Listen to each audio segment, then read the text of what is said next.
Hoy hablaremos sobre la vigencia del pensamiento político de Antonio Gramsci para la Revolución Latinoamericana. Antonio Gramsci es conocido como el marxista de la superestructura. Postuló necesario forjar una hegemonía cultural popular que conlleve a cambiar el Estado capitalista por el Estado socialista. La interrogante actual sería: ¿qué tan valiosos son sus aportes para una revolución social en América Latina? Para dilucidar esta duda, he recurrido al libro de Luciano Bassapolo e Isabel Monal, titulado Con Gramsci en el alba de nuestra América, publicado y traducido el año 2016, una compilación de ensayos aportado por intelectuales rigurosamente seleccionados. En esta obra encontramos puntos novedosos e importantes para la izquierda socialista latinoamericana, que simplemente al estudiarlo debe tenerlo bastante claro. Gramsci decía que lo más difícil de cambiar en una sociedad es la fuerza de su tradición, que lo cimentan la educación oficial, la religión y los medios de comunicación.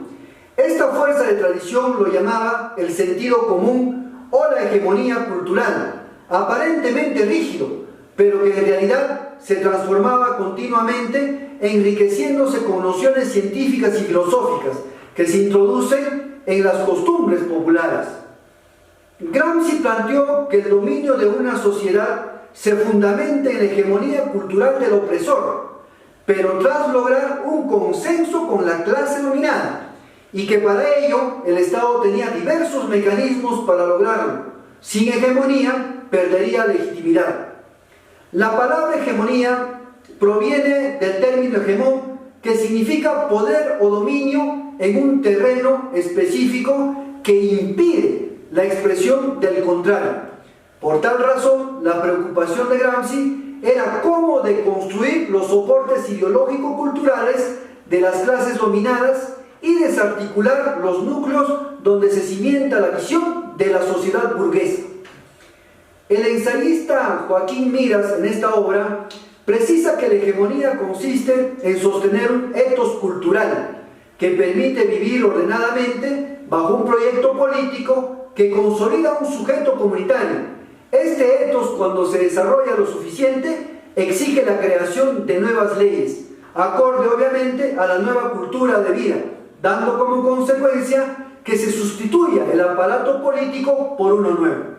Por otro lado, Gramsci plantea que es la hegemonía cultural popular la única que puede eliminar definitivamente un modelo de Estado, sustituyéndolo por otro, obviamente.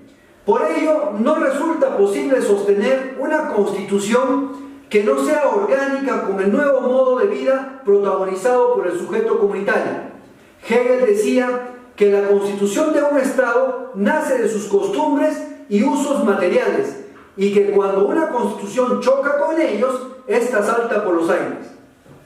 Gramsci puso en evidencia la superioridad del sistema hegemónico cultural sobre el sistema coercitivo del Estado, razón del por qué Alessandro Manzoni manifiesta que el proyecto marxista en realidad es un proyecto de conocimiento.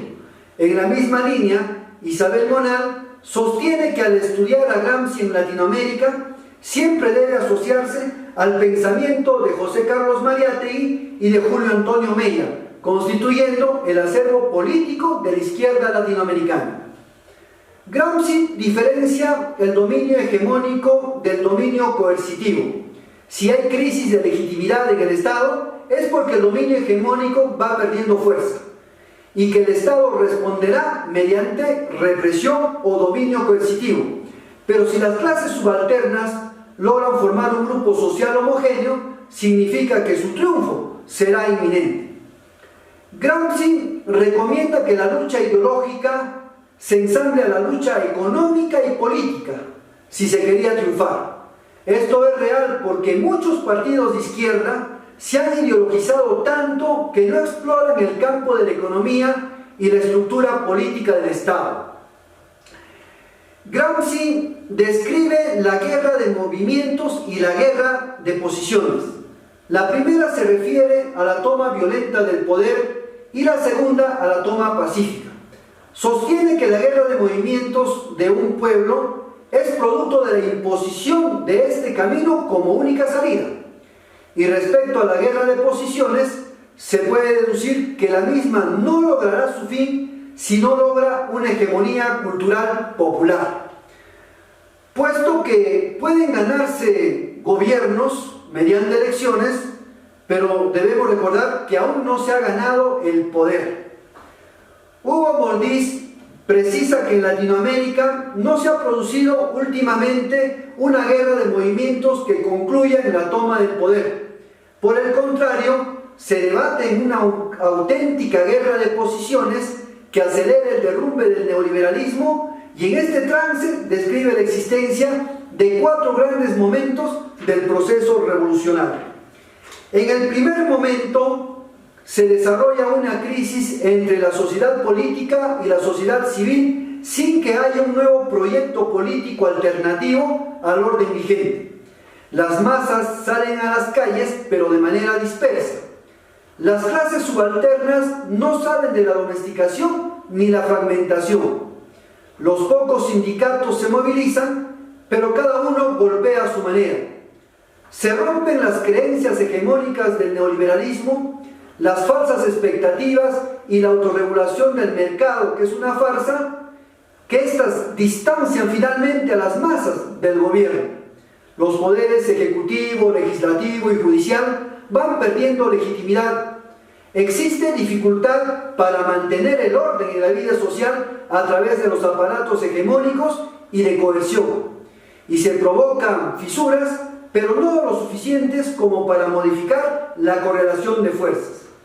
En el segundo momento, las clases subalternas irrumpen y perciben la crisis hegemónica del Estado, cuya única medida para revertir es la represión.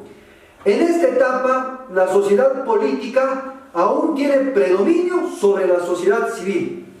Existe un bloque histórico en crisis entre la sociedad política y la civil que antiguamente eran aliados. Los intelectuales abandonan el gobierno y van tomando partido por las masas sublevadas y movilizadas. En el tercer momento, la irrupción de las clases subalternas logra un impacto de carácter nacional.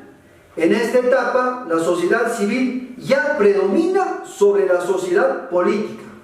Dentro de la sociedad civil se da una cruenta disputa ideológica que da como ganador a las masas sublevadas porque no queda otro camino. Los grupos subalternos actúan como clases dirigentes sin ser clase dominante. Importante.